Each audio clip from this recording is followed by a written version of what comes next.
tous. Alors quelques petits rappels pour pouvoir faire vos plans de masse et les graphismes des végétaux. Je vous rappelle que les végétaux doivent être à taille adulte, qui sont représentés comme si on les voyait lorsqu'ils sont en plan de masse, comme si on était accroché à un fil à plusieurs mètres au-dessus de son jardin.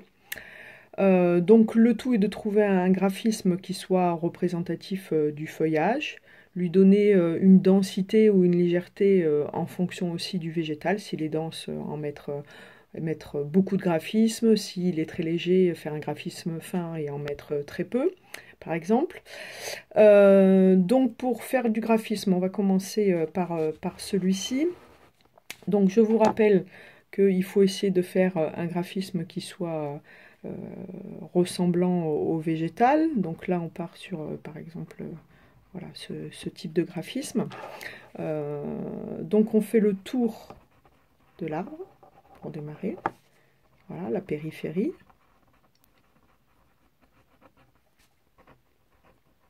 Alors vous voyez que j'ai symbolisé le soleil. Donc ça veut dire que côté soleil, vous allez commencer à faire quelques ruptures. Hein, puisque lorsqu'il y a énormément de soleil, on ne voit pas très bien, les yeux se plissent. Voilà. Et puis lorsqu'on arrive du côté un petit peu plus ombragé, on fait un graphisme un petit peu plus dense. Étant donné que le végétal, on le voit, je vous ai dit, comme si on était suspendu à un fil, hein, au-dessus de votre arbre. Donc ça veut dire que vous allez voir d'abord la cime de l'arbre et ensuite le feuillage qui va tourner tout autour. Évidemment, le tronc est transparent. Donc, vous recommencez au centre du végétal, hein, qui correspond au centre, enfin, à la cime. Vous tournez autour. Donc, en fait, c'est votre point focal. Ensuite, vous continuez. Alors, essayez de façon à ce que ça soit assez libre, hein, pour pas que ça soit trop rangé non plus, mais tout votre graphisme va tourner autour de ce point, hein, toujours. Alors, si vous ne sentez pas... on va dire libre de faire votre graphisme, hein, trop de contorsion, vous pouvez très bien tourner la feuille, hein, pour pouvoir faire votre graphisme. Donc plus on est à l'ombre et plus le graphisme s'intensifie et plus on va vers le soleil et plus le graphisme diminue. Donc rappelez-vous bien, point focal, voilà, et voilà, le tour est joué, d'accord? Alors on va passer cette fois-ci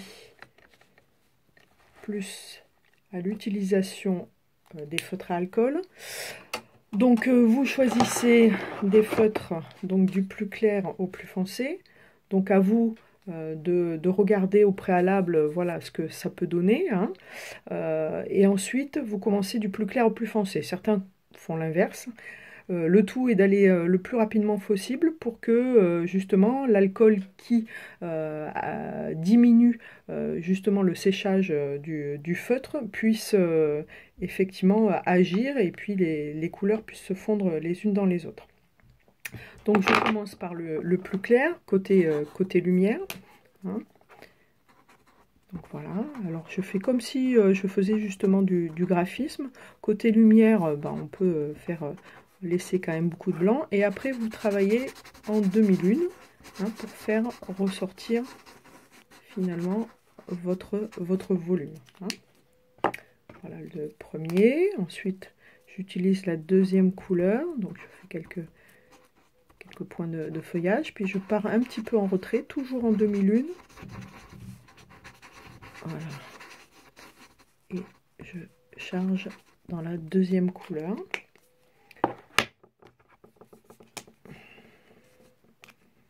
Alors j'utilise majoritairement le côté épais.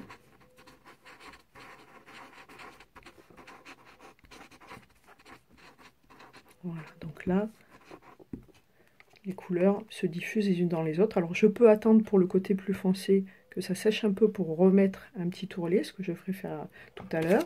Je peux utiliser aussi des couleurs comme le rose ou le turquoise, mais clair, pour donner un petit peu de d'impression différentes, hein, à quelques endroits. Et puis je vais utiliser un gris chaud foncé 3 ou 4 pour créer l'ombre du côté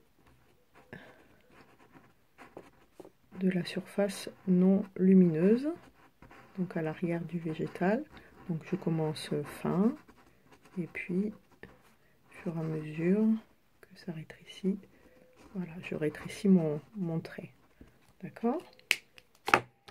Voilà, pour donner un petit peu voilà, d'impression un petit peu plus là, je peux faire quelques petits points à côté et puis je vais finir avec un Posca blanc pour créer un petit peu de contraste. Voilà.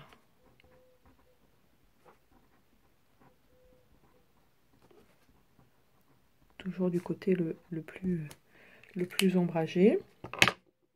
Voilà, donc je vous ai dit que je pouvais revenir pour refoncer avec une même couleur. Voilà, un tout petit peu, juste en ourlet. Et voilà, toujours en demi-lune. Hein.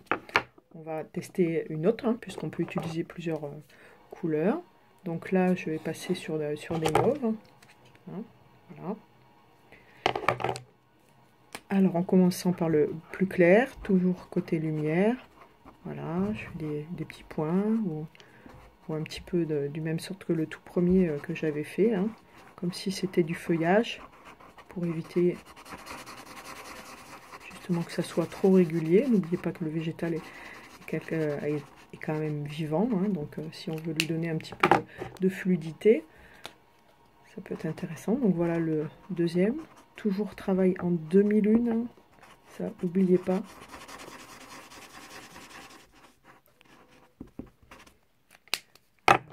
Et pour terminer, le plus foncé, là, je fais quelques points avant et après en retrait essentiellement.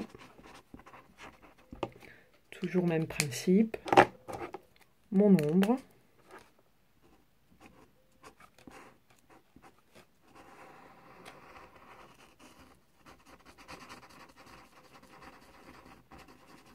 Toujours avec le gris chaud, certains utilisent du violet ou du gris clair, mais moi je préfère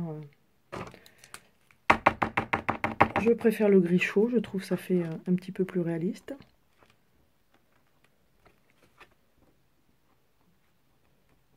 Voilà, une fois que le Posca est sec, je refais un tout petit graphisme avec mon feutre à pointe fine. Hein. On va revenir sur l'autre par exemple, pour toujours bien marquer le contraste. Et voilà, c'est terminé. À vous de jouer.